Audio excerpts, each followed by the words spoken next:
Shalom à tous, que Dieu vous bénisse, que Dieu vous garde. Bienvenue donc à cet enseignement sur le mot Tsara. On continue donc notre série et surtout on écoute l'Esprit Saint par rapport au temps actuel que nous vivons, les temps prophétiques. Merci Seigneur, remettons ces quelques instants à l'Éternel, notre Dieu, notre Père, si vous voulez bien. Père très saint, nous te rendons grâce en position de choix, merci. Merci pour tout ce que tu nous donnes. Oui, merci Seigneur pour ta parole. Merci parce que tu nous as rachetés, oui, par le sang précieux de ton Fils bien-aimé, afin que nous puissions être à toi. Oui Seigneur, à la gloire de ton Saint-Nom. Oui, merci Seigneur, parce que tu nous as rachetés, tu as fait de nous ton peuple et tu nous as inscrits dans les promesses que tu fis à Abraham, Yitzhak, Jacob, pour que nous puissions être ton peuple à la gloire de ton Saint-Nom. Parle, Seigneur, ton serviteur, ta servante, écoute à la gloire de ton Saint-Nom. Merci, Seigneur, de nous former, de nous façonner comme toi tu le veux, dans ces temps, à la gloire de ton Saint-Nom. Amen. Que l'Éternel vous bénisse, que Dieu vous garde. Bienvenue donc à cet enseignement. Nous allons tout de suite dans les psaumes et nous sommes au psaume 116. 116, verset 3. Comme il est écrit à l'écran, les liens de la mort m'avaient environné et les angoisses du séjour des morts m'avaient saisi. J'étais en proie à la détresse oppressante qui amène l'angoisse et à la douleur. Mais j'invoquais le nom de l'Éternel. Éternel, je te prie, fais que mon âme s'échappe. Amen. Donc on va revenir sur ce verset, en fait, ici, même sur ce psaume, que l'on va, en fin de compte, détailler un petit peu au niveau de certains mots, afin de pouvoir bien approfondir les Écritures. Ok, donc nous aujourd'hui, en fait, ici, on va revoir quand même la définition que nous avons vue les fois précédentes sur le mot tsara, que vous voyez apparaître à l'écran, mais je ne vais pas refaire, en fait, dans le détail, disons, la définition, vous la connaissez, c'est la même que la fois dernière, okay, sauf que j'ai rajouté 2-3 petites choses et on va faire quand même un rappel. Donc le mot tsara, okay, donc je vous rappelle, tsadé, resh et, en fait ici, okay, au pluriel tsarot, okay, est un nom féminin qui existe 73 fois dans 72 versets. Tous ces versets, vous les trouverez dans le Milon Katsar, donc le dictionnaire abrégé que l'on va éditer. Il arrive, première quinzaine d'avril, nous y sommes, ok, donc c'est en cours. Ok. Très important, 400 mots ont été étudiés dans le détail dans le but de retrouver en fait le sens profond, le sens hébraïque en fait des mots. Donc nous avons travaillé en fait sur ces mots et on a refait déjà une première traduction, ok, de la Torah, qui s'appelle la Torah, mais à la lumière de Yeshua. C'est extrêmement important, car tout était prévu dès le départ. Oui, bien sûr, l'Éternel Dieu avait tout prévu et avait tout entendu dans son cœur, dans son esprit. Voilà pourquoi c'est extrêmement important que nous puissions être formés, façonnés, comme lui, en fait, le veut, indépendamment des théologies de remplacement ou toute autre sorte de théologie erronée qui a pu subsister au travers des siècles. Par la grâce de Dieu, je dis bien par la grâce de Dieu, nous vivons des temps prophétiques. Et c'est extrêmement important dans les temps que nous vivons d'être bien ancrés sur les bonnes racines, sur les racines hébraïques de la foi, sur la Torah, les prophètes et les psaumes, à la lumière de Yeshua, avec grâce et vérité, afin de pouvoir résister aux mauvais jours qui viennent, et qui viennent à grands pas. La guerre au Moyen-Orient, comme vous l'entendez, en fait, dans l'actualité, n'est que le début, en fin de compte, ici, ici, détresse oppressante qui amène l'angoisse, qui vont se répandre partout, en fait, ici, au travers de toutes les nations, et surtout, dans un premier temps, les nations, en fait, dites judéo-chrétiennes, c'est-à-dire l'Europe, principalement, qui va être jugée, bien sûr. Pourquoi? Eh bien, tout simplement, en fait, ici, pour la raison simple, c'est que Christ est venu il y a déjà 2000 ans, déjà, cela fait 20 siècles, et donc, en fait, ici, Christ est venu pour révéler la Torah, les prophètes et les psaumes à sa lumière, oui, avec grâce et vérité.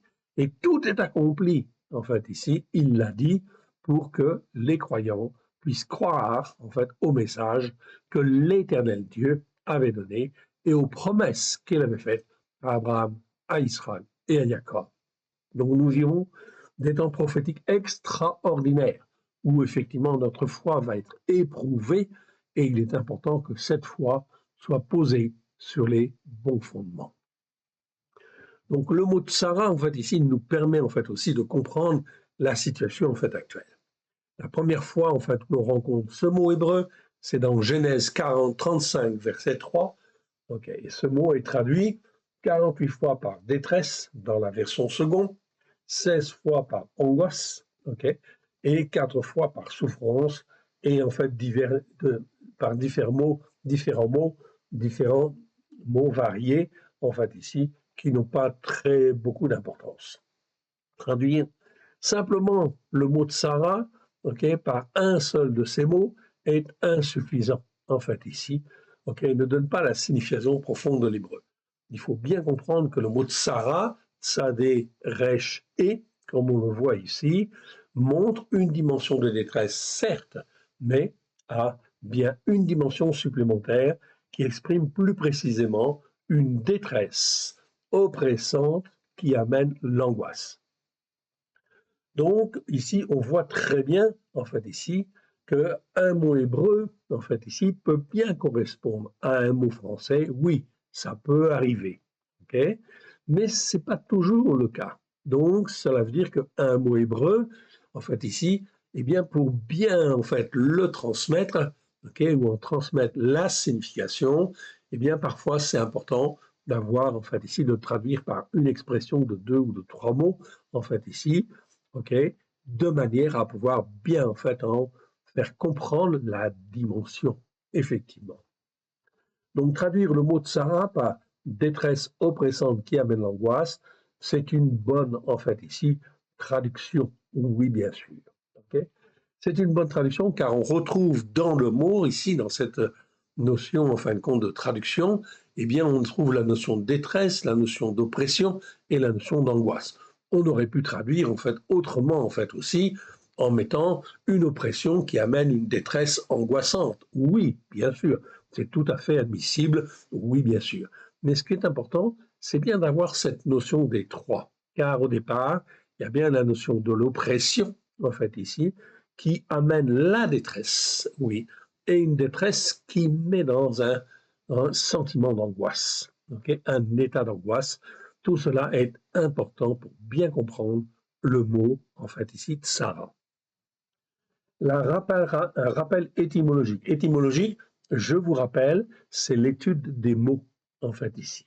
Donc, on va vraiment, en fait, en profondeur, en fait, ici, pour étudier, en fait, les mots et, en fait, voir comment l'Esprit Saint a-t-il assemblé telle lettre avec telle autre lettre pour donner une racine et, en fait, donner une signification particulière. OK. Donc, la racine ancienne, Sadé Resh, exprime l'idée d'une vive étreinte, toujours, d'une oppression, d'une compression extrême jusqu'à la destruction ou la fonte, comme dans le mot Mitzraïm. Okay, donc Mitzraïm, vous l'entendez quand vous le prononcez, vous avez ici Tsadé Resh. Okay, et ça se prononce Mitzraïm, okay, qui veut dire Égypte. Égypte, c'est le pays de la détresse oppressante des enfants d'Israël et qui les a fait vivre dans l'angoisse. Sur le plan spirituel, on peut dire que avant de connaître Christ, eh bien, nous étions dans notre Égypte, dans le pays en fait spirituel de la détresse oppressante qui, en fait, ici, amène l'angoisse ou peut amener l'angoisse. Oui, bien sûr. On ne peut pas être heureux sur cette terre si on n'est pas avec Christ, c'est impossible. Ok, il n'y a pas de réponse, en fait, ici, en dehors de Christ. Donc, c'est donc extrêmement important de bien le comprendre, et c'est l'Éternel Dieu qui va nous délivrer selon sa grâce, sa bonté, et qui va nous attirer vers le pays de la promesse, oui, si nous écoutons et si nous mettons en pratique comme lui, en fait, le veut. La racine tsaderesh se trouve aussi, comme on l'a déjà vu, dans le mot tsarfat, okay, que vous voyez là. Vous voyez donc là, bien au début, tsaderesh, en fait ici, okay, et vous avez ensuite pétav, okay, que l'on expliquera effectivement un peu plus tard. En fait ici, cette notion de pétav, en fait ici, c'est une autre racine qui, en fait ici, a une raison d'être, oui bien sûr. On donnera en fait une explication effectivement plus complète sur le mot tsarfat. Mais déjà, on voit cette notion de détresse oppressante qui amène l'angoisse, oui bien sûr, ou là où effectivement il y a une certaine oppression, en fait ici, dans le but de faire quelque chose, en fait ici. Depuis le Moyen Âge, selon Rachi, un rabbin français qui est né en 1040, donc on est bien au Moyen Âge, okay, de notre ère, on sait que le mot tsarfat désigne la France, en fait, ici.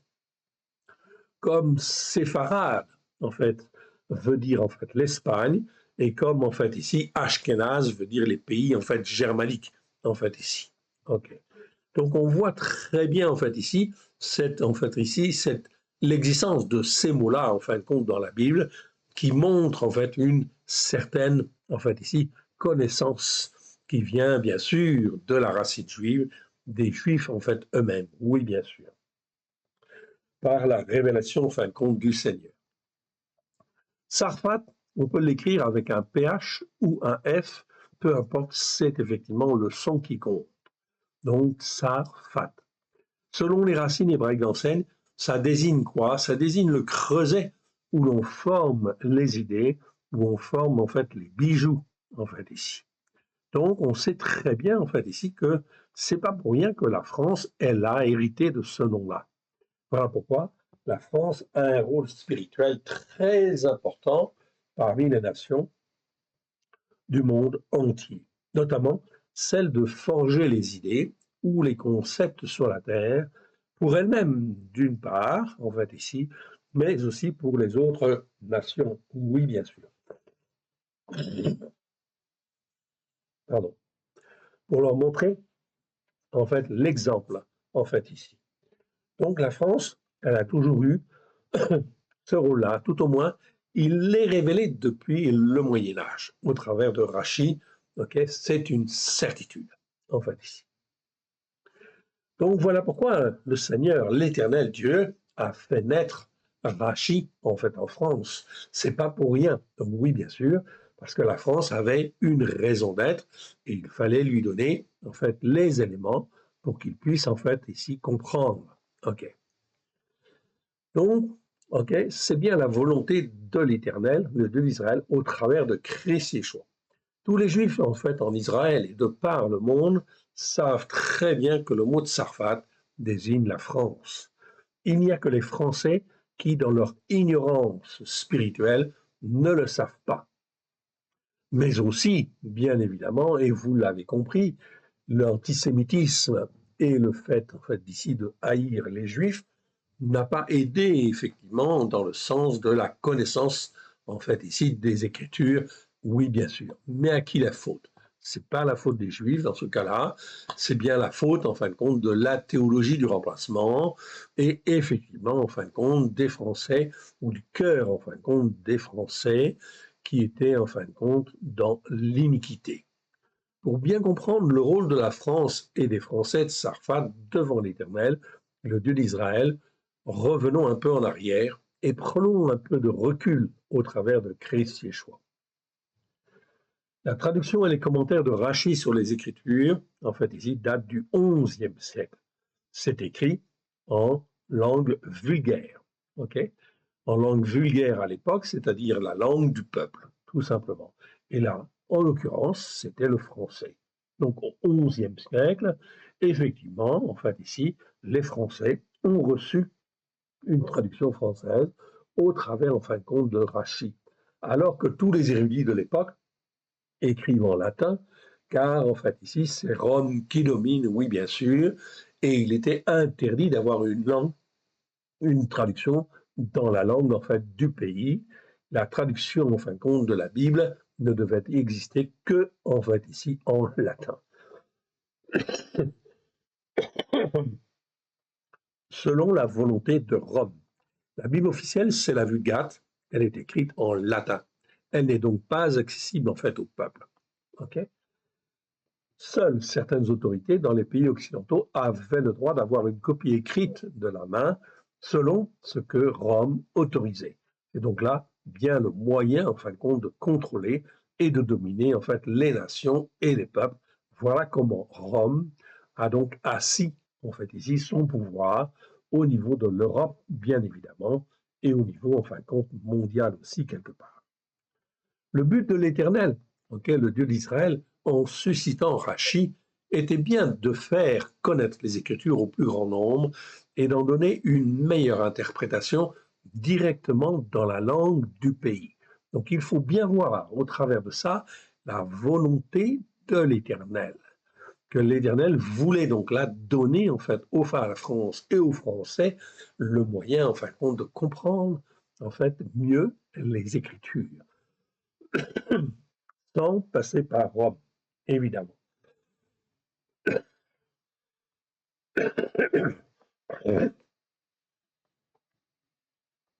Le but, à l'époque, était de confondre l'interprétation catholique imposée par Rome, notamment en fin de compte avec les indulgences. Okay.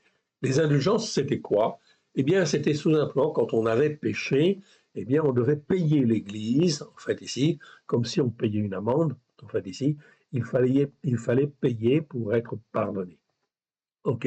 Or, c'est pas du tout ce qui est écrit dans les Écritures, oui, bien sûr. Rachi est suscité également par l'Éternel, le Dieu d'Israël, pour remettre de l'ordre dans tous les enseignements juifs de l'époque. Il s'y trouvait tout et n'importe quoi. Toujours est-il que Rachi donne au Moyen Âge la première traduction en français des Écritures. Je le rappelle, ok, pendant 5 siècles en fait encore, la traduction officielle, c'est la traduction de la Vulgate, la traduction en latin de la Bible. Okay. Rachi, il meurt en 1105 à Troyes, dans sa ville natale. La traduction de Rachi et ses commentaires deviendront une référence mondiale, en fait ici, d'abord chez les Juifs, qui tous sont enseignés à partir de ses écrits dès le départ, en fait ici. Donc, lorsqu'un juif apprend en fait les Écritures, les premiers commentaires qu'il a sous la main, en fait ici à l'école, eh bien c'est Rachi. C'est donc une base en fait ici d'enseignement pour les Juifs dans le monde entier. Il a été traduit dans toutes les langues. On ne peut pas mieux comme référence de base. C'est là un cadeau de l'Éternel pour toute l'humanité. Donc il faut le souligner évidemment, car c'était là quelque chose de très très important dans le but d'échapper au contrôle et à la domination des catholiques de Rome. Donc il y avait bien en fait ici l'intention de l'Éternel, en fait ici, de pouvoir en fait faire les choses pour que les croyants soient enseignés en fait un peu mieux, effectivement. Bien évidemment, tous les responsables chrétiens savaient qu'il existait une traduction française de l'Ancien Testament et des commentaires, mais l'antisémitisme et la haine des Juifs firent que l'Église et les croyants ne voulurent pas reconnaître là la main de l'Éternel, le Dieu d'Israël, qui voulait faire découvrir sa parole à la France et aux Français. D'abord, dans le but que la France et les Français puissent effectivement communiquer, en fait ici, ce qu'ils avaient compris de la parole. C'est donc très, très, très important. Donc il faut bien comprendre, en fait ici, le rôle de la France parmi les nations.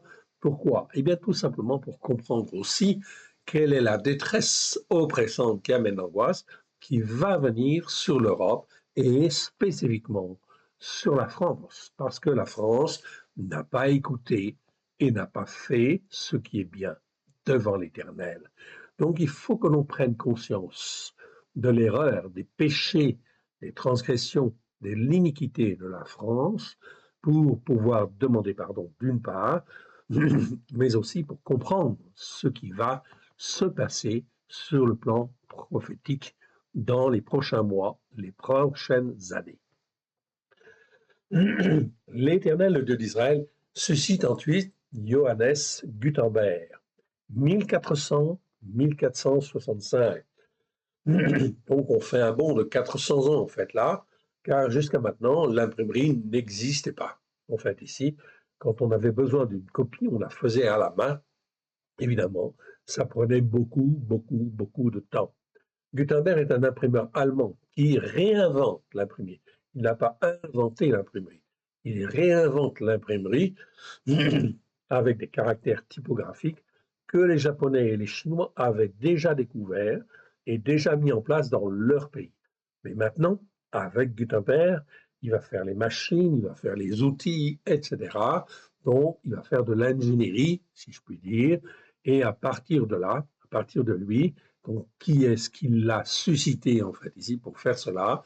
C'est bien l'Éternel, oui, dans le but de mettre entre la main des hommes des outils qui permettent d'imprimer plus largement, en fait, ici, dans le but de faire connaître la parole, oui, bien sûr, de servir à d'autres choses pour diffuser d'autres connaissances, mais aussi et principalement, en fait, ici, la parole de Dieu. Maintenant, on va pouvoir imprimer en grand nombre au lieu de faire des copies manuelles. Gutenberg imprime donc son premier livre, ça va être la Bible latine. Pardon. Excusez-moi.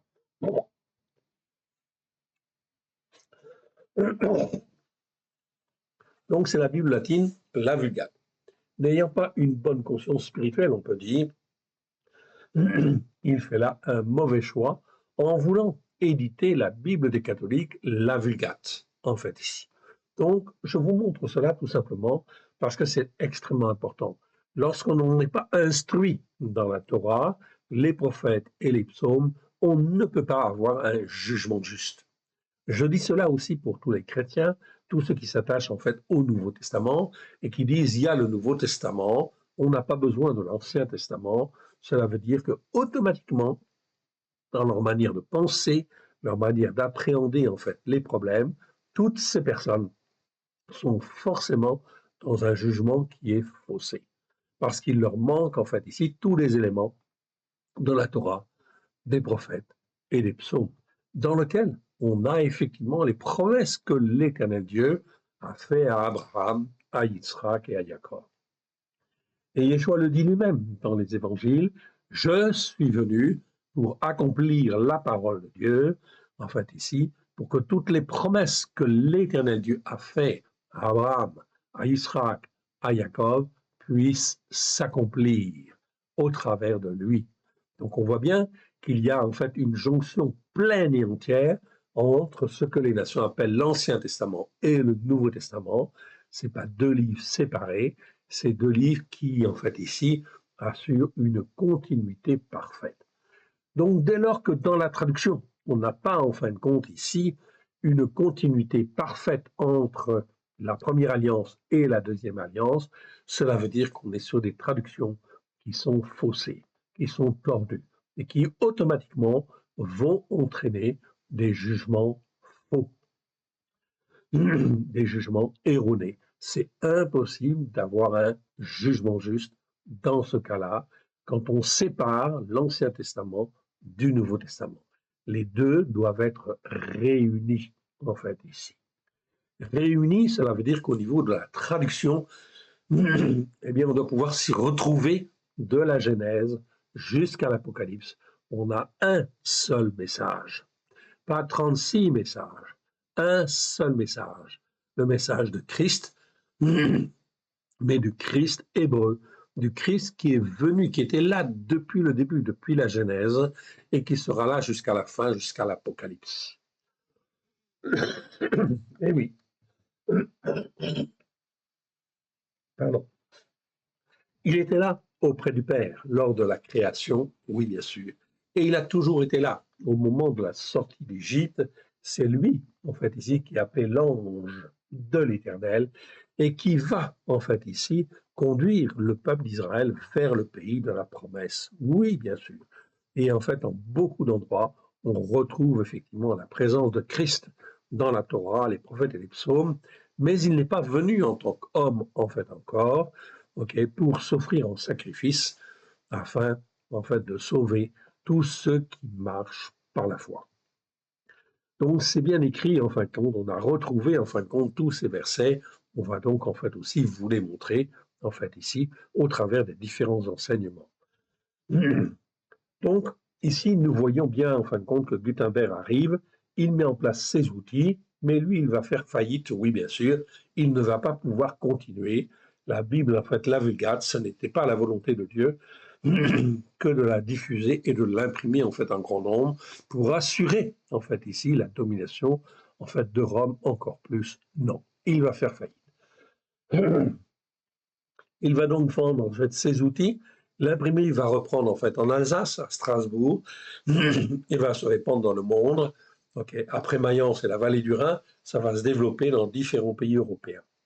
L'Éternel, le Dieu d'Israël, suscite en fait ici même un certain Garton, en fait ici, qui le 5 février 1475 imprime à Reggio de Calabre en Italie un commentaire de Rachi, en fait, le Rumash. Rumash, ça veut dire 5, en fait, ici, en hébreu, ça veut dire, en fait, ici, le Pentateuque, c'est-à-dire les 5 premiers livres, en fait, ici, français, hébreu, et en fait, avec des commentaires. C'est le premier livre hébreu imprimé, c'est bien l'œuvre de l'Éternel, le Dieu d'Israël. On retrouve ces informations dans, en fait, ici, un article du rabbin Gérard Weil, qui s'intitule Histoire de l'imprimerie en Alsace. Donc on voit bien que l'Éternel voulait faire connaître sa parole à la France et aux Français. Au plus tard, jusqu'à maintenant, en fait ici, la Bible, il n'y a que la version latine, en fait, en latin. La version latine, la Vulgate, en latin, en fait ici, qui n'est pas accessible donc au peuple. Un peu plus tard, Martin Luther né en novembre 1483 à Elsleben, en Saxe, et en Allemagne. C'est un prêtre augustin, théologien et professeur d'université, allemand. Il est initiateur du protestantisme dans tout le Saint-Empire romain germanique. Cet empire, c'est le plus grand empire, en fait, la plus grande domination qui existe en Europe. Cet empire commence en 962 avec le couronnement d'Otto Ier et se termine avec l'abdication de François II en 1806 au temps de Napoléon. Cet empire est la principale puissance dominante en Europe dans ces temps-là. C'est en fait ici un reste en fait ici de l'empire de Charlemagne. Cet empire est un reste de l'empire de Charlemagne.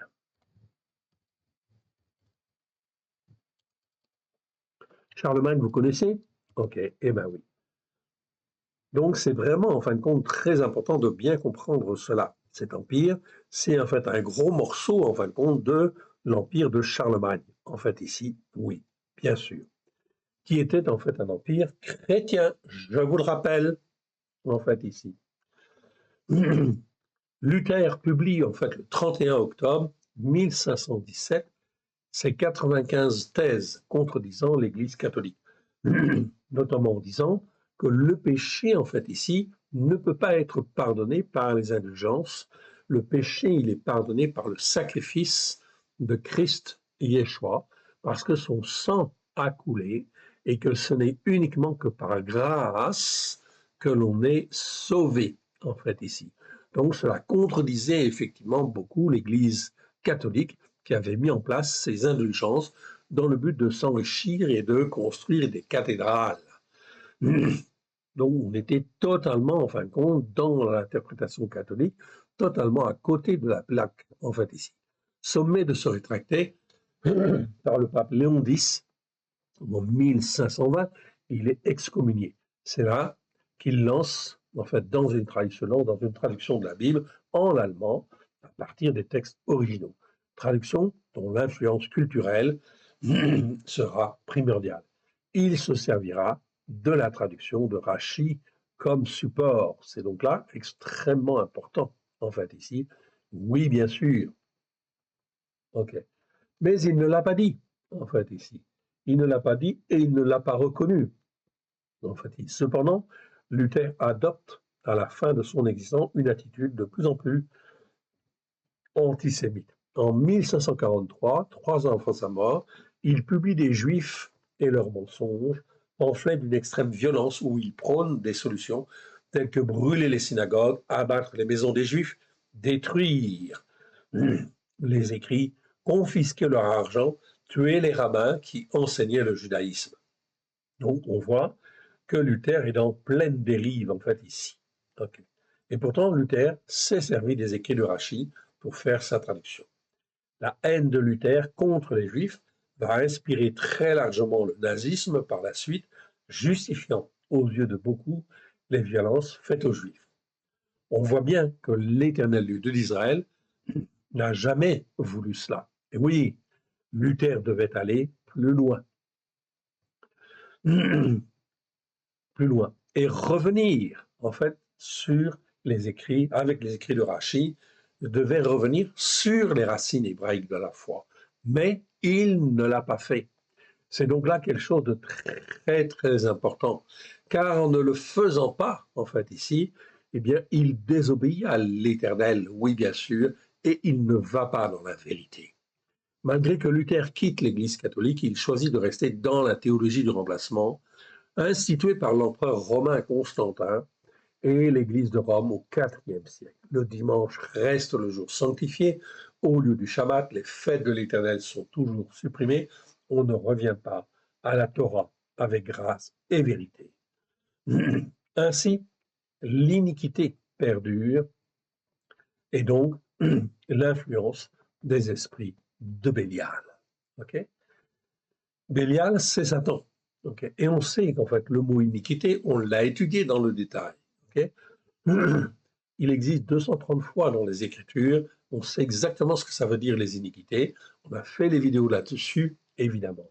L'iniquité, c'est tordre les Écritures, c'est en fait ici les déformer.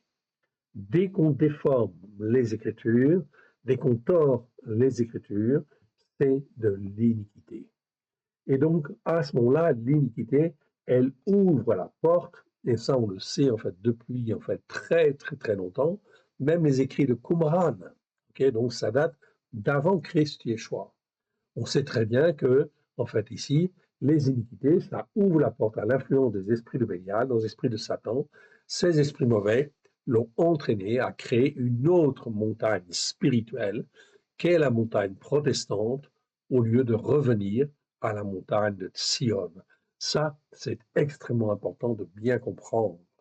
Donc, on ne peut pas faire, en fait, de Martin Luther, en fait, ici, une statue ou de l'idolâtrie, oui, bien sûr, puisqu'en fin de compte, il a mis en place une montagne spirituelle, okay, une montagne protestante, qui fait partie de la théologie du remplacement. Et également, il a eu, en fin de compte, des thèses extrêmement, en fait, mauvaises, inspirées de Satan, évidemment, et qui ont inspiré le nazisme, oui, bien sûr. À cause de cela, Luther a été le déclencheur des guerres de religion entre les protestants et les catholiques et s'est laissé entraîner à la haine des juifs. Donc, je explique en fait ça, ce contexte, parce que ce contexte est un contexte historique. Dès lors que l'on haït les juifs, on a la haine des juifs, eh bien, en fin de compte, ça entraîne automatiquement et systématiquement des dérives importantes. Des dérives, en fait, ici, diaboliques, effectivement. Luther meurt, en fait, le 18 février 1546, dans la ville où il est né, à Eisleben. Pendant la vie de Luther, tous les juifs, tous les protestants ne sont pas hostiles, en fait, contre aux juifs. Okay? Je vous ai parlé, en fin de compte, notamment, d'un certain Paul Fagus. Oui, bien sûr. Ok, je n'insiste pas plus avant. Lui était très, très favorable, en fait, ici, aux écrits, en fait, des Juifs. Il va même les imprimer ok, et il va en fin de compte, ok, on va faciliter l'enseignement en fait auprès de ses étudiants, en fait ici. Cela va avoir en fait un écho extrêmement important, à tel point que Frédéric II le Sage, un des 7 princes électeurs du Saint-Empire romain germanique, ok, eh bien, voulait installer la réforme protestante sur tout son territoire en réorganisant l'université de Heidelberg. C'était donc une opportunité extrêmement intéressante. Mais Charles de Habsbourg, okay, appelé aussi Charles Quint, qui est le monarque qui règne sur tout le Saint-Empire romain germanique, eh bien, il est l'homme le plus puissant en fait, de la moitié du XVIe siècle, et Charles Quint signe en fait ici un décret impérial le 15 mai 1548, ce qu'on appelle l'intérim d'Augsbourg, visant à apaiser les tensions entre les catholiques et les protestants et à réduire les acquis théologiques et liturgiques du protestantisme naissant. Paul Fagius s'oppose à Charles Quint, il est obligé de s'expatrier, il va en Angleterre, en fait ici, sur l'invitation de l'archevêque de Canterbury, Thomas Cranmer, et en fin de compte là, eh bien, il va effectivement donc beaucoup influencer les autorités en fait anglaises, et en fin de compte, ok, cela va donner naissance à l'Église d'Angleterre. Okay. L'Église d'Angleterre avec des écrits de William Tyndale, okay, disciple de Martin Luther. Okay. Cette traduction servira de base pour la traduction, en fin de compte, de la Bible King James. King James, en anglais, en fait, ici, c'est une meilleure traduction, en fait, ici, que toutes les traductions françaises que nous pouvons savoir. Okay. Mais le Seigneur l'avait permis tout simplement, pourquoi? Pour que la King James puisse être diffusée non dans le monde anglophone, mais aussi aux États-Unis, où là, elle aura un impact en fait extrêmement important auprès, en fin de compte, de pasteurs, oui, bien sûr. Ok, c'est une des meilleures traductions en fait dans le monde anglophone. Pourquoi? Parce qu'elle est traduite sur le texte reçu des apôtres du XVIIe siècle. C'est extrêmement important. En fait, ici, comme David Martin, en fait, ici, il l'a fait, et en fait, Osterwald. Mais en dehors de ces deux traductions, de ces vieilles traductions, il n'y a aucune autre Bible en français qui soit sur le texte reçu des apôtres du XVIIe siècle. Cela veut dire que les enseignements sont corrompus. Donc, les chrétiens ne peuvent absolument pas, en fait, ici, aucun pasteur, aucun prophète, aucune autorité dans le monde chrétien ne peut avoir un jugement juste. Ils sont toujours faussés, toujours corrompus. C'est donc important, en fin de compte, de le comprendre, en fait, ici. Au XVIe siècle, le Saint-Empire romain germanique était donc très important.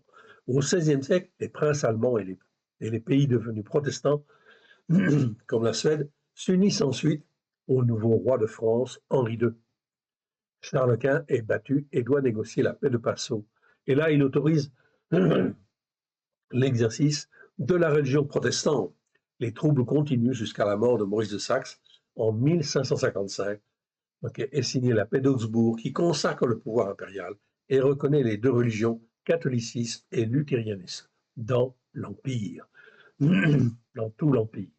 Ok. La question ici est de bien de se poser la question,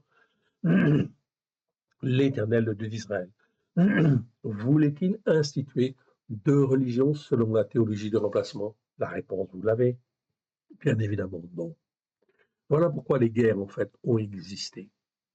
Okay. On n'est pas sur la Torah, les prophètes et les psaumes. Donc ça pose problème. En définitive, l'Éternel Dieu d'Israël, en suscitant Luther avec la publication des 95 thèses contredisant l'Église catholique, a donné l'occasion aux princes allemands d'affirmer leur indépendance face au Saint-Empire romain germanique. D'autres rois ont saisi l'occasion de récuser l'autorité du pape. Donc c'était très important. L'Éternel Dieu voulait récuser l'autorité du pape. Les populations se sont révoltées contre leur souverain, mal accepté, comme en Écosse ou aux Pays-Bas espagnols, et même en France. À la Bibliothèque nationale de Paris existe un document daté des années 1550. Ce document, je ne vais pas le relire en fait ici aujourd'hui et vous le réexpliquer.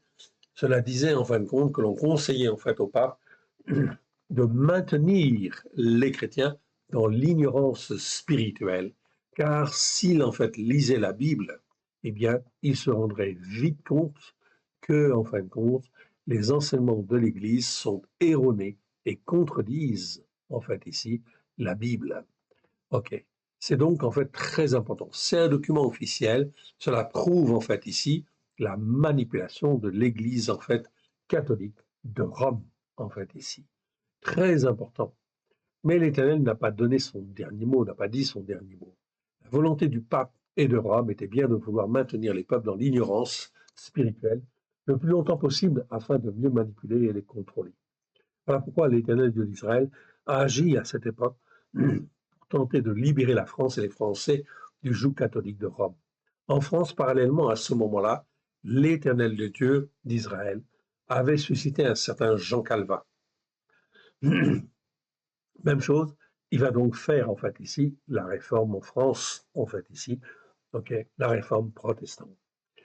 Mais en fin de compte ici, Calvin se servira aussi des traductions de Rachid. Toutefois, il baignait comme Luther dans l'ambiance de l'atmosphère antisémite de l'Europe du XVIe siècle.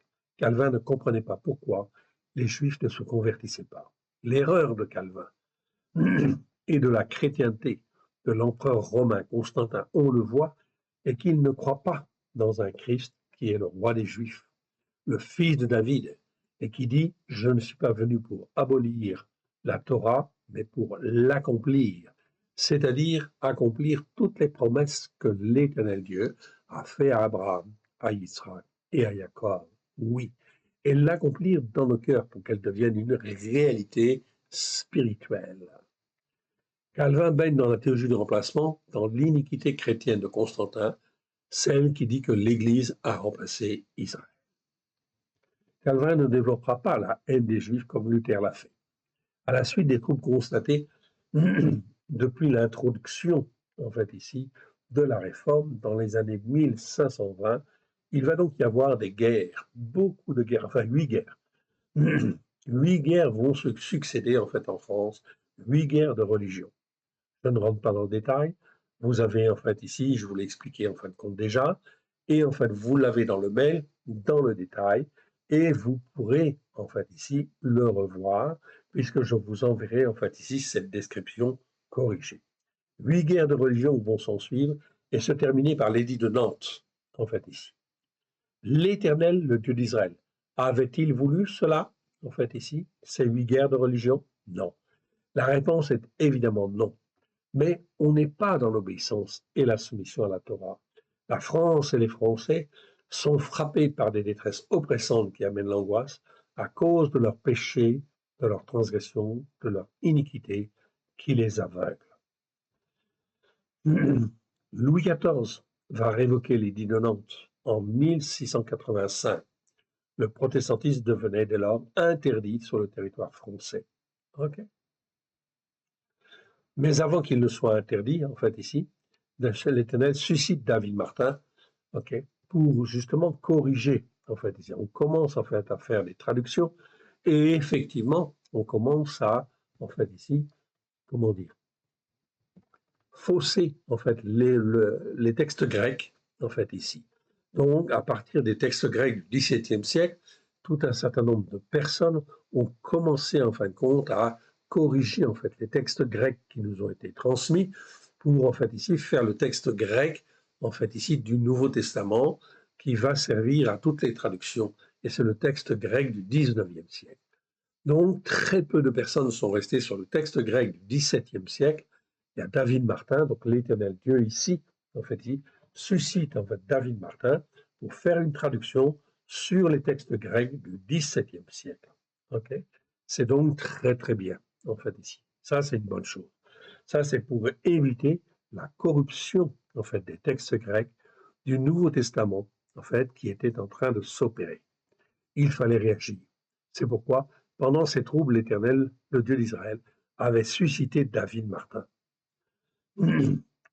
Donc, obligé de fuir, effectivement, okay, il s'en va en Hollande, mais il va en fin de compte aider, en fait, ici, à remettre à jour la traduction de la Bible Genève de 1669, qui est une traduction, en fin de compte, française, en fait, ici, mais, en fait, ici, qui nécessitait d'être revue, corrigée, et donc les pasteurs vont solliciter David Martin pour améliorer la Bible de Genève. Et cela va donner, en fait, la Bible de David Martin de 1707. Ok, David Martin se sert aussi des écrits de Rachid, bien sûr. David Martin, en fait, ici, meurt à Utrecht en 1721. Après sa mort, c'est le pasteur Roch, en fait, Pierre Roch, qui va reprendre les travaux de David Martin et qui va faire la Bible de Martin de 1744, en fait, ici. Donc, elle est encore améliorée, en fait, ici, ok, parce qu'une Bible, ça ne se traduit pas comme cela du jour au lendemain. Ça nécessite, en fait, ici, du travail, de la réflexion, en fait, ici, et l'écoute, en fait, de l'Esprit Saint.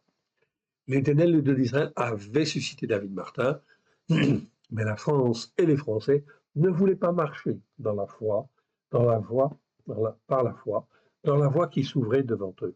Un peu plus tard, le pasteur Frédéric Osterwald va reprendre, en fait, les travaux et, en fin de compte, ok, eh bien, va améliorer encore la traduction, en fait, ici. Mais si tout cela est mieux, cela reste néanmoins toujours dans la théologie du remplacement. On célèbre toujours les fêtes catholiques et non les fêtes de l'Éternel, le Dieu d'Israël. Alors, en fait, ici, l'Éternel va s'occuper effectivement de la domination, en fait, ici, de Rome sur effectivement la France et les Français. La révolution arrive qui va tout bouleverser. Elle commence à l'ouverture des États généraux en 1789, okay, et finit par le coup d'État de Napoléon, en fait ici, en 1799. La France et les Français sont libérés du joug, en fait ici, de la royauté pervertie et de l'emprise des catholiques de Rome. Ça, c'était vraiment une très, très, très, très bonne chose. L'Éternel Dieu d'Israël permettait cela afin de libérer la France et les Français pour qu'ils puissent comprendre et revenir à la Torah. En effet, en 1815, Fabre d'Olivet est suscité par l'Éternel. Il édite une grammaire hébraïque sur la langue hébraïque restituée et le véritable sens des mots hébreux. Cela ne veut pas dire que Fabre d'Olivet a tout compris, mais en fait, l'Éternel Dieu l'avait suscité pour montrer qu'il y avait en fait ici des choses très importantes en fait à saisir. Et effectivement, aucun pasteur en fait ici ne l'a saisi. Aucun en fin de compte ici croyant ne l'a saisi en fin de compte. Ok. Voilà pourquoi en fait ici, eh bien, il y a eu des problèmes et des gros problèmes. Pourquoi? Parce qu'on n'écoute pas et on n'essaie pas de mettre en pratique. 1815, c'est la fin de l'Empire sous Napoléon. L'Éternel Dieu d'Israël donnait là tous les éléments pour revenir aux enseignements de la Torah sur les racines hébraïques de la foi. Qui a écouté pour chercher la voie de l'Éternel, le Dieu d'Israël, que l'Éternel, le Dieu d'Israël, ouvrait là? La suite appartient au peuple. Mais depuis ce temps-là, depuis la Révolution, la France et les Français ont erré au gré des vents, à droite et à gauche, sans s'intéresser aux écrits de l'Éternel, le Dieu d'Israël, que le Dieu d'Israël avait donné au travers de fables d'Olivet. La France et les Français ne cherchent pas vraiment l'Éternel, le Dieu d'Israël, de tout leur cœur et de toute leur âme. La guerre en fait éclate, 1870, Napoléon III entre en guerre contre la Prusse de Guillaume Ier, allié à plusieurs États allemands. Ce conflit va provoquer en quelques mois la chute du Second Empire et favoriser la proclamation de la Troisième République le 4 septembre 1870. Par la suite, la France et les Français préféreront voter en 1905 une loi visant la séparation de l'État et de l'Église, ce qui est une très mauvaise chose en réalité, en fait ici. La France et les Français seront de nouveau frappés, entre autres choses, par deux autres guerres, celle de 14-18, celle de 39-45. Pourquoi, à votre avis, la France et les Français sont sur une mauvaise voie qui vise à s'écarter de plus en plus de l'Éternel, le Dieu d'Israël? La France, en fait, et les Français, et on le voit dans la Bible, les guerres sont toujours le résultat d'une iniquité qui arrive à son comble. Donc, quand l'iniquité arrive à son comble, l'Éternel permet, en fait, un désastre, permet une détresse oppressante qui amène l'angoisse, justement pour que le pays, les hommes, les citoyens puissent se poser les bonnes questions. La France et les Français sont sur une mauvaise voie qui vise à s'écarter de plus en plus de l'Éternel de d'Israël.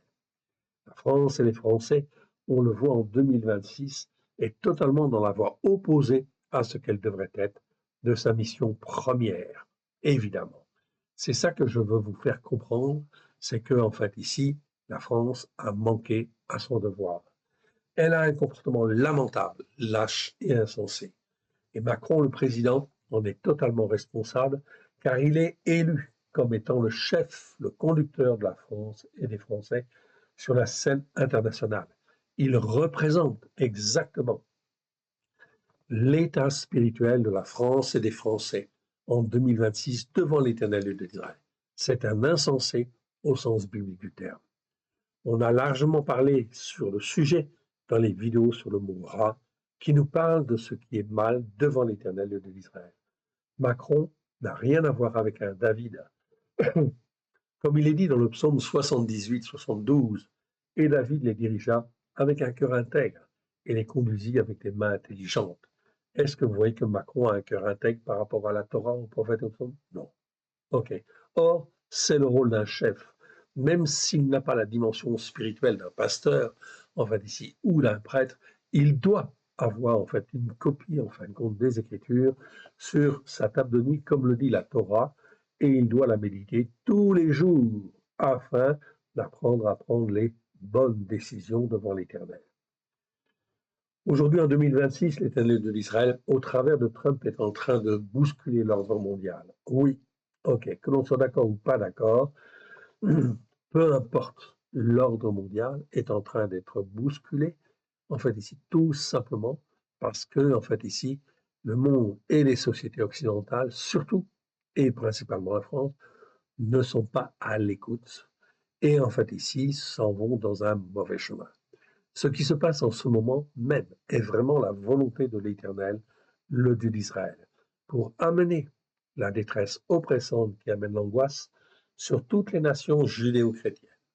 Donc cela va avoir des conséquences, évidemment, sur tous nos pays, et en particulier sur la France.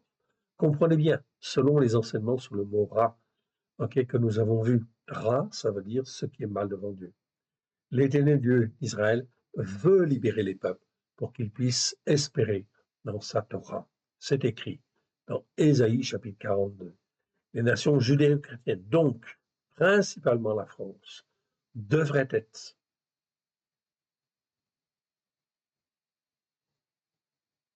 la première des nations à vouloir libérer le peuple iranien du joug d'un régime terroriste et dictatorial. Elle devrait être devant même les États-Unis et soutenir Israël, qui en réalité, en voulant anéantir le régime terroriste là, mène le bon combat devant l'Éternel de l'Israël. La France et les Français n'ont rien compris. Selon les enseignements de la Torah, le régime terroriste de l'Iran actuel doit être condamné et éliminé. La position de notre président Macron est celle d'un insensé, comme on l'a déjà vu. Il accuse officiellement Israël et les États-Unis d'agir en enfreignant le droit international. Vous l'avez entendu, mais le droit international devrait voler au secours des peuples opprimés. Le droit international actuel est incapable de régir les droits et les comportements des uns et des autres. Seule la Torah est capable, car la Torah vient du Créateur des cieux et de la terre. Ainsi, non seulement Israël a le droit de se défendre, mais Israël lutte contre le régime terroriste et dictatorial et veut le faire tomber. Israël a totalement raison, en fait, ici, dans les temps prophétiques que nous vivons, en fait, ici. Devant l'Éternel de l'Israël, Israël mène le bon combat. Les États-Unis suivent, mais Trump va-t-il aller jusqu'à la chute du régime?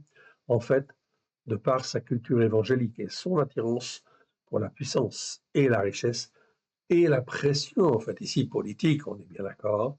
Trump, en fait, ici, n'a pas compris, en fait, ici, qu'il devait continuer et soutenir Israël jusqu'à la chute du régime. Si l'enseignement biblique qu'il avait reçu, en fait, ici, était bien posé sur la Torah, les prophètes et les psaumes, il pourrait comprendre cela et il serait totalement, en fin de compte, dans la volonté de l'Éternel. Aujourd'hui, il est assailli, en fin de compte, à droite et à gauche, et il ne sait pas comment, en fait, ici, faire. En fait, ici, oui, bien sûr. Donc, il peut se tromper, et il va certainement se tromper, à un moment donné, ou à un autre. Macron non plus n'a toujours pas compris. L'Éternel, le Dieu d'Israël, l'a bien vu. C'est pour cela que le détroit d'Ormuz est bloqué par les Iraniens. Cet événement engendre des désordres et va avoir des répercussions, bien sûr, mondiales. L'épée, la famine, la peste, les bêtes féroces vont suivre. Ce sont les malheurs qui sont annoncés par les prophètes. C'est écrit et cela se fera. Ok. Je continue, en fait, ici, pour aller un petit peu plus loin. Ok. Et je voulais arriver là, en fait, ici, au vert, en fait, ici, tout simplement. Pourquoi? Parce que, en fait, ici, mais l'Éternel d'Israël suscite en ce moment même Israël et Trump pour montrer la bonne voie, qui est notamment d'être un contre ce qui est mal. Le mal étant défini par les enseignements de la Torah. La référence, c'est pas le droit international. La référence, c'est la Torah. Voilà pourquoi l'Éternel Dieu permet en fait ces choses pour que les hommes et les femmes puissent se poser en fait les bonnes questions. La tension monte et elle ne va pas s'arrêter là. Un conflit opposera nécessairement l'islam à la chrétienté occidentale sur fond antisémite. Car, en se proclamant laïque, Macron et la France ouvrent la porte à l'islam.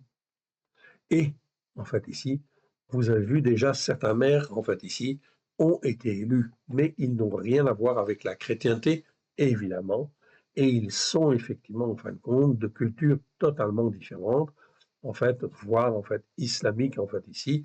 Donc, c'est effectivement extrêmement dangereux. Donc, l'islamisation sur la terre de la France, qui a renié le Christ, le roi des Juifs. Voilà pourquoi l'islamisation, elle arrive. Elle arrive parce que la France et les Français ont renié le Christ, le roi des Juifs. Depuis que Christ et les disciples ont témoigné au 1er siècle, depuis que l'Éternel, au travers de Rachid, a ouvert à la France et aux Français une traduction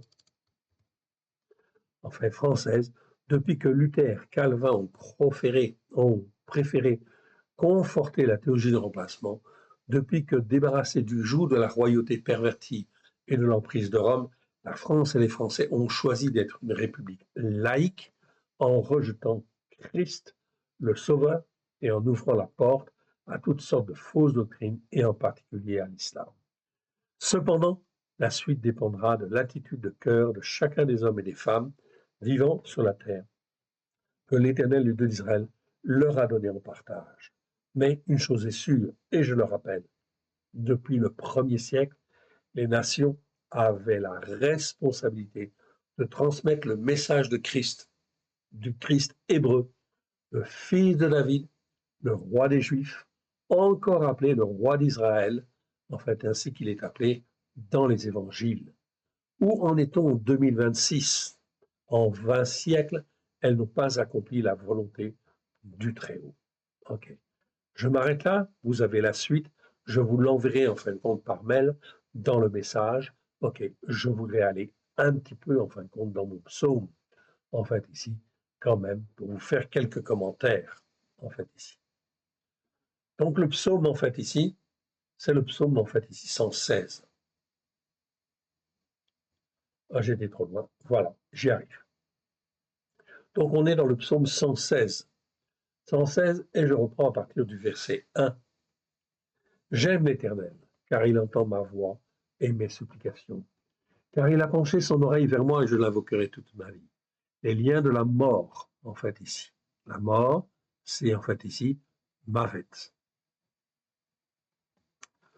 Donc c'est un même, ok, un Vav Ségol, en fait ici, la voyelle en dessous, ça s'appelle Ségol, et un tav, en fait, ici. Ça nous parle de la mort, au sens, en fait, ici, comment dire, réel et spirituel, ou au sens figuré, si vous voulez, en fait, ici. Tout à fait. Les liens de la mort, en fait, ici, m'avaient environné, et les angoisses du séjour des morts, en fait, ici, m'avaient environné, m'avaient saisi. Donc, Mavet, en fait, ici, c'est la mort. On aura l'occasion de le revoir et de l'étudier plus en détail. OK? C'est pas perdu, rassurez-vous. OK. Le séjour des morts, en fait, ici, c'est Sheol.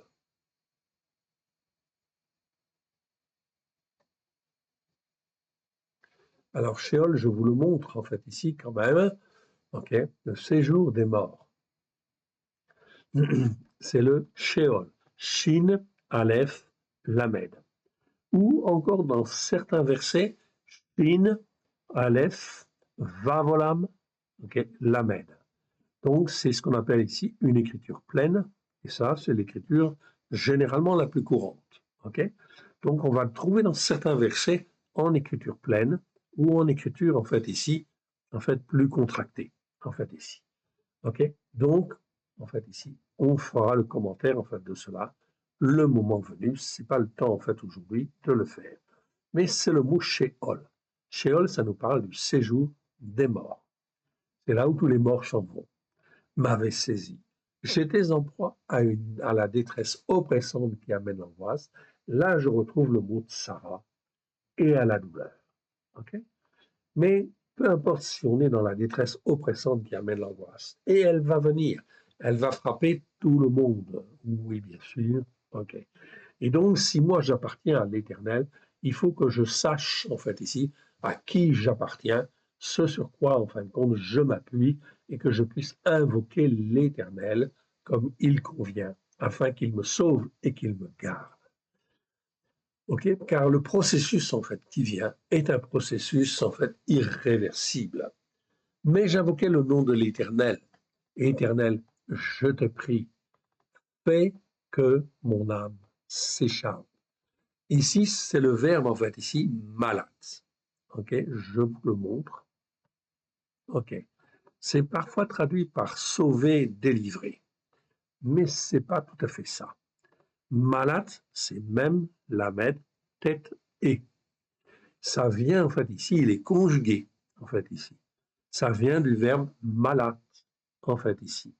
Même, lamed, tête. Et effectivement, donc, ce mot-là, malat, ça nous parle, en fin de compte, ici, de échapper, de faire sortir ou faire s'échapper, en fait, ici. Je vous le montre, en fait, ici. OK, je vous l'agrandis. C'est plus exact de dire ça, en fait, ici. C'est faire sortir, faire s'échapper, tirer du danger. C'est meilleur, en fin de compte, que sauver, délivrer, car il y a d'autres mots pour sauver et délivrer. Donc, c'est pas bien, en fin de compte, ici, de faire des raccourcis dans les traductions, en fait, ici. Donc, malade, ça fait bien, en fin de compte, la notion de faire échapper. Et cette notion, elle est très, très, très importante, en fait, ici, car, en fait, ici, l'Éternel, en fait, ici, nous montre, au travers de sa parole, qu'il suffit, en fin de compte, de le prier pour que l'on échappe, effectivement, à la détresse oppressante qui, en fait, amène l'angoisse. Cela suppose d'entretenir, en fait, une relation avec l'Éternel, oui, bien sûr, afin qu'il nous garde, qu'il nous protège, en fait, ici, et que l'on ne tombe pas, en fait, ici. Ça fait partie des épreuves, en fait, ici, que le croyant, en fin de compte, doit subir et va subir. L'Éternel, donc vous voyez ici, je remonte quelque chose, l'Éternel, dans la Bible, en fait, ici, en hébreu, est toujours vocalisé Yeva, mais on ne prononce jamais, en fait, ici, Yeva, en fait, ici. C'est vocalisé, en fait, ici, Yeva. Mais dans certains versets, en fait, ici, vous voyez que la vocalisation n'est pas tout à fait pareille. Ici, je trouve j'ai Yehova, en fait, ici. Comme ici, du reste, je trouve, en fait, Yehova.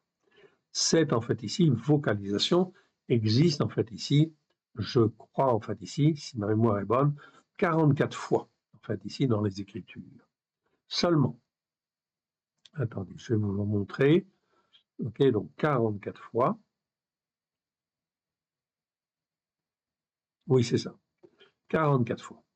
Donc 44 fois seulement dans 44 versets, on a la vocalisation. Donc vous voyez que ce n'est pas une vocalisation qui est courante, en fait, ici. Donc ça ne veut pas dire, en fait, que ceux qui se disent chrétiens de Jéhovah, en fait, ici, ont raison. Non.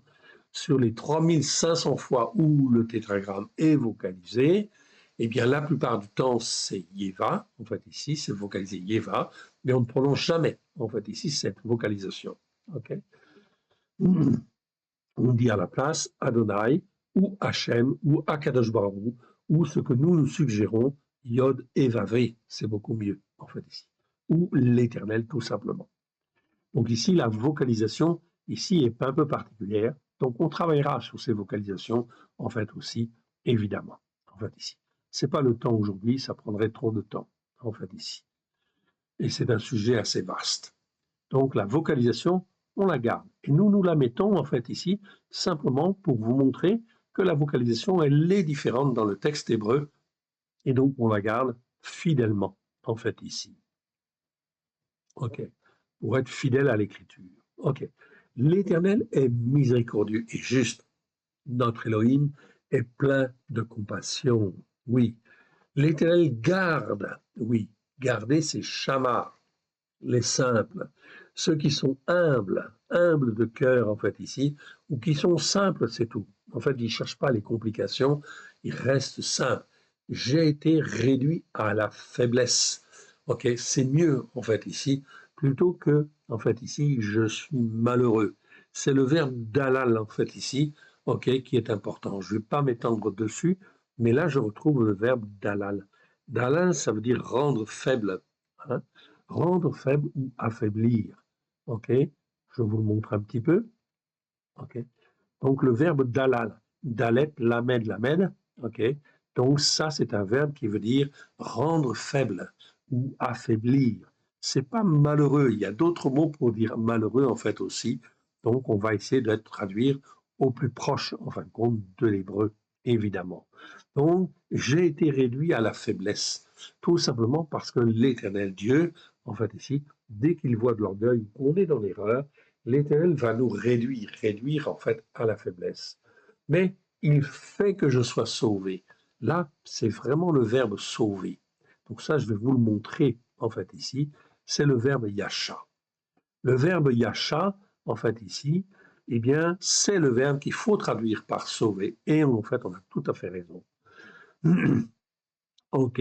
Mais ici, en fin de compte, okay, ce verbe-là existe 205 fois dans 297 versets. Ici, il est conjugué au ifil. Okay? Ifil, ça veut dire quoi? Ça veut dire que l'Éternel fait que je sois sauvé. C'est un ifil. Donc, il fait les circonstances pour que je sois sauvé. C'est beaucoup plus, enfin, exact, en fait, ici, que simplement il m'a sauvé. C'est pas il m'a sauvé, c'est il fait les circonstances pour que je sois sauvé. C'est donc important de bien comprendre en fait cela, car l'Éternel Dieu est le maître de toutes les circonstances et il fait que je sois sauvé. Il a déjà prévu dans toute la détresse oppressante qui amène l'angoisse, eh bien, en fin de compte, l'Éternel a déjà prévu toutes les circonstances pour que nous soyons sauvés si nous marchons par la foi et si nous sommes bien ancrés sur la Torah, les prophètes et les psaumes. C'est pour ça qu'en fait ici, okay, eh bien en fin de compte, il dit, mon âme, retourne à ton repos, car l'Éternel t'a fait du bien. Oui, tu as pleinement arraché, en fait ici, mon âme. Donc ici, c'est le verbe en fait ici, ralatz. Ralatz, je vous le montre, c'est encore un mot différent qui est aussi traduit, en fait, ici, par délivrer. Mais ralatz, c'est ret lamed tsadé, que je vois en fait là, c'est le verbe ralatz, en fait, ici, tout simplement. OK? Et ralatz, c'est beaucoup plus que simplement délivrer. C'est, en fin de compte, arracher, en fait, ici. OK? C'est ôter, en fin de compte, du danger, en fait, ici, mais en plus en équipant, en formant, en fait, ici, car ça fait partie de la bonté, en fin de compte, de Dieu. Il nous arrache et il nous forme, en fait, en même temps. Oui, tu as pleinement arraché mon âme de la mort, en fait, ici, je retrouve Mavet, en fait, ici. Mes yeux des larmes, mes pieds de la chute. Voilà pourquoi, en fin de compte, il dit, en fait, ensuite, je marcherai, en fait, ici.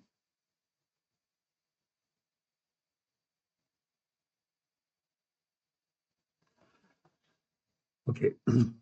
Donc, je marcherai devant l'Éternel sur la terre des vivants. J'avais la foi, en fait, ici. Donc, encore, en fait, ici, ok, une mauvaise traduction. Le verbe, en fait, ici, c'est le verbe aman. Aman, c'est un verbe extraordinaire. Donc, le mot, en fait, en hébreu, c'est eemaneti. Ok? Eemaneti, eh bien, en fin de compte, ici, c'est une conjugaison, mais ça vient du verbe aman. Aman comme amen, le mot amen. Ok? Ça vient de là. Eh bien, aman, en fait, ici, ça veut dire marcher par la foi. Ça veut dire, en fait, ici, exercer la foi, en fait, ici. OK? C'est pas simplement, en fin de compte, OK, j'avais confiance. C'est un mot très important, mais il est très mal traduit dans beaucoup, beaucoup de versets. J'avais la foi, en fait, ici, lorsque je disais, j'étais bien malheureux, en fait, ici. OK? Ok, donc c'est important de bien, en fin de compte, ici au niveau traduction, de recaler en fait ici les mots afin de bien comprendre l'importance de marcher par la foi. Or, c'est étonnant quand vous regardez les traductions françaises en fait que nous avons. Ok, regardez le mot foi. Combien de fois en fait ici vous avez le mot foi dans la Bible? Et pourtant, la Bible ne parle que de la foi, que de croire et en fait de la foi. Et oui, la foi qui est très importante. Notre foi, c'est essentiel. Il faut que notre foi soit tirée vers le haut, qu'elle puisse grandir. Bien évidemment, ça on le comprend très très bien.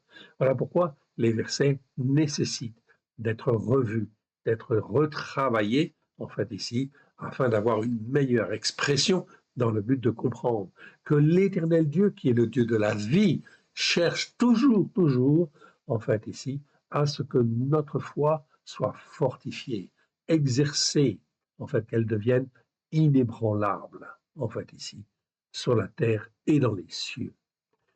J'avais la foi lorsque je disais j'étais bien malheureux, en fait ici. Donc là, on a bien le malheureux, en fait ici. Ok, c'est bien le verbe ani. Le verbe ana, pardon. Je disais dans mon angoisse, tous les descendants d'Adam sont des menteurs. Et oui, ça c'est important. Ok. Ça, c'est important. OK. Donc ici, sont trompeurs. OK, c'est meilleur qu'un trompeur. Que le descendant d'Adam est trompeur. Non. C'est, je disais dans mon angoisse, tous les descendants d'Adam, Adam, en fait, ici, sont des menteurs. Ou on peut dire aussi disent des mensonges. Ou ne disent que des mensonges. Sont des menteurs. Le mot, en fait, ici, c'est bien, en fin de compte, le mot, en fait, ici, casav. Casav, je vous le montre.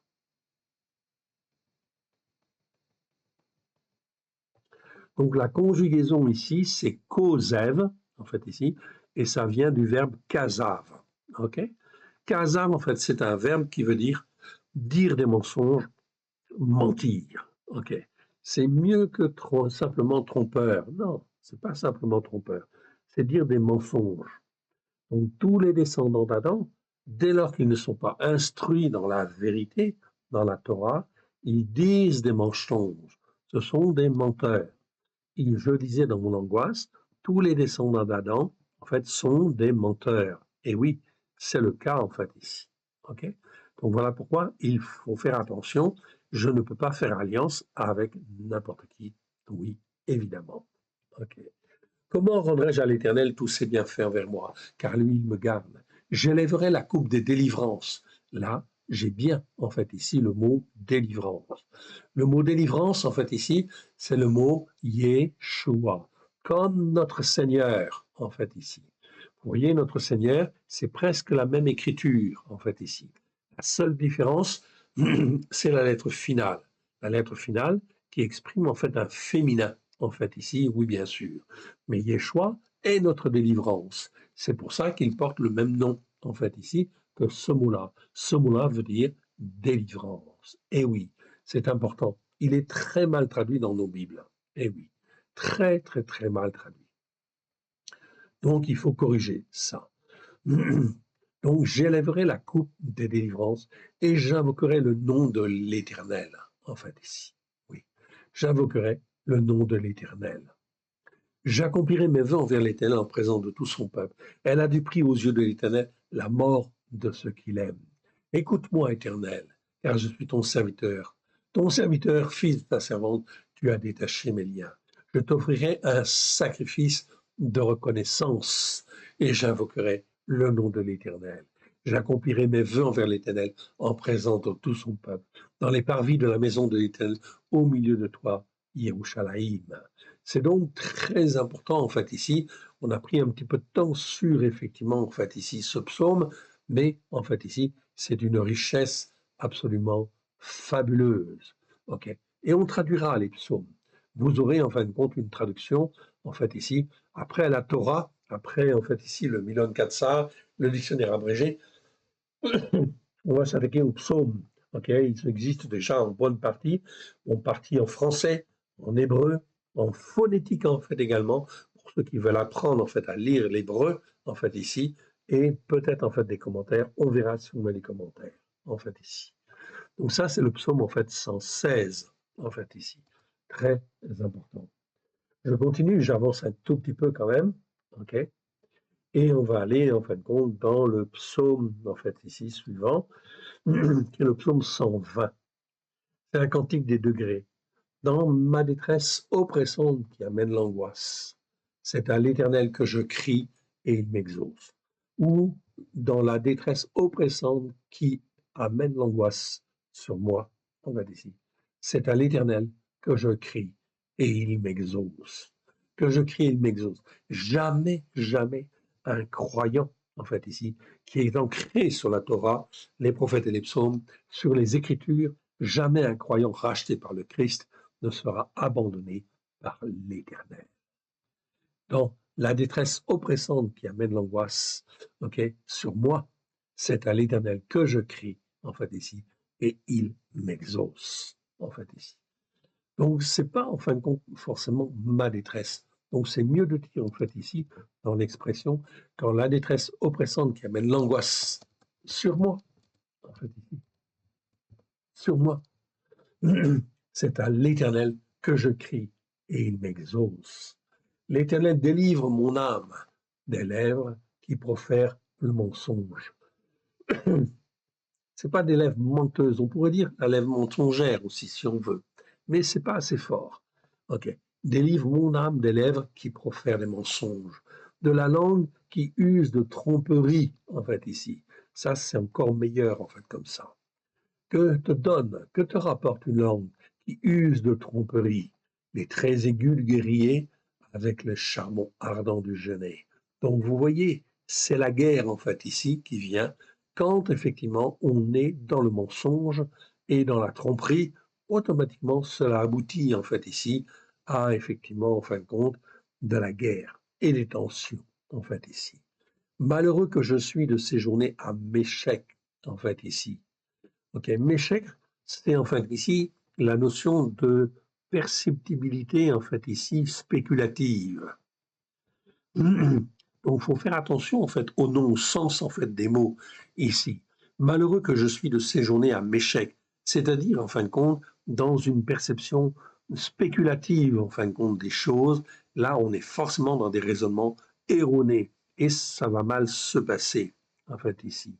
Ok, d'habiter dans les tentes de Kédar. Kédar, c'est les tentes de l'éloignement en fait ici. Ok, de l'éloignement par rapport au Seigneur en fait ici. Okay, donc, Kédar, ça a un sens très important, en fait, aussi, à comprendre au sens figuré du terme. Assez longtemps, mon âme a demeuré auprès de ceux qui haïssent la paix. Je suis pour la paix. Mais dès que je parle, ils sont pour la guerre, en fait, ici. Milrama. Donc, ici, je suis pour la paix. On ne peut être pour la paix que dès lors que l'on est d'accord avec la Torah, les prophètes et les psaumes. Parce que la Torah est la vérité. Si, en fin de compte, on ne dit pas Torah Traemet, ou on ne dit pas Nomos doit être traduit par le mot Torah, eh bien, forcément, on est dans le mensonge ou on est dans la tromperie. Donc, ça amène forcément et systématiquement, en fait, ici, la guerre. On continue et on arrive au 38. 138, pardon. Psaume 138. Le jour où je t'ai invoqué, tu m'as exaucé. Tu as fait abonder la force dans mon âme.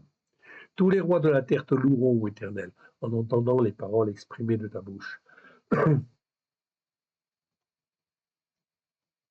Là, on est dans le psaume 138, de ta bouche. Ils célébreront les voies de l'Éternel, car la gloire de l'Éternel est grande. L'Éternel est élevé, il voit les âmes, il reconnaît de loin les orgueilleux. Quand je marche au milieu de la détresse oppressante qui amène l'angoisse, tu me rends la vie. Tu étends ta main sur la colère de mes ennemis et ta droite fait que je sois sauvé. Ta droite ici, c'est qui en fait ici? C'est Yeshua, oui bien sûr. Et le verbe en fait ici, c'est le verbe en fait ici, Yasha, que je vous ai montré tout à l'heure, et qui est conjugué encore ici au ifil. Donc ça parle de sauver, on est d'accord, et c'est un ifil, ok? Eh bien, en fait, ici, c'est pas me sauve littéralement, c'est ta droite fait que je sois sauvé. En fait, ici, Christ fait que je sois sauvé. En fait, ici, c'est beaucoup plus fort et beaucoup plus, en fait, proche de la réalité spirituelle. L'Éternel agira en ma faveur. Éternel, ta bonté dure toujours. N'abandonne pas les œuvres de tes mains. Alléluia. C'est l'Éternel qui fait tout. Et on arrive en fait ensuite dans le psaume 142. Mais je vais m'arrêter là en fait pour ce soir.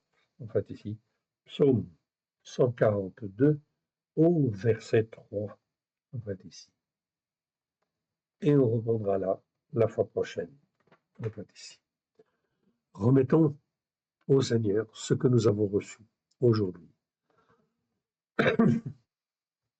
Père très saint, nous te rendons grâce en le précieux nom du Cham. Merci pour tout ce que tu nous as donné aujourd'hui. Étant ta main bienfaisante, Seigneur, que tout ce qui n'est pas de toi, dans ce que nous avons entendu, en fait ici, si ce n'est pas de toi, que cela s'en aille dans les lieux arides. Que ce qui est de toi soit oint de grâce et de vérité au travers de Christ Yeshua et puisse trouver dans chacun de nos cœurs un terrain favorable, puisse être planté, produire des racines profondes en chacun de nous, puisse s'élever, nous former, nous façonner à la gloire de ton saint nom. Nous te rendons grâce dans le précieux nom de Yeshua. Sans toi, nous ne pouvons rien faire. Parle, Seigneur, ton serviteur, ta servante écoute, et nous voulons faire ta volonté, là où tu le veux et comme tu le veux. Pardon, Seigneur, pour les péchés, les transgressions qui ont été les nôtres.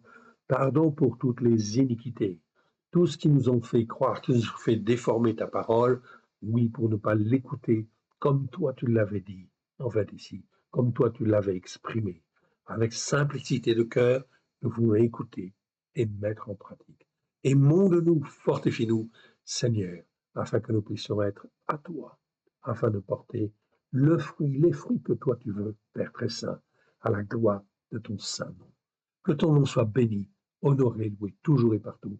Nul n'est comme toi dans les ciels. Alléluia. Amen. Que l'Éternel Dieu vous garde, que l'Éternel Dieu vous bénisse. Shalom à tous. Amen.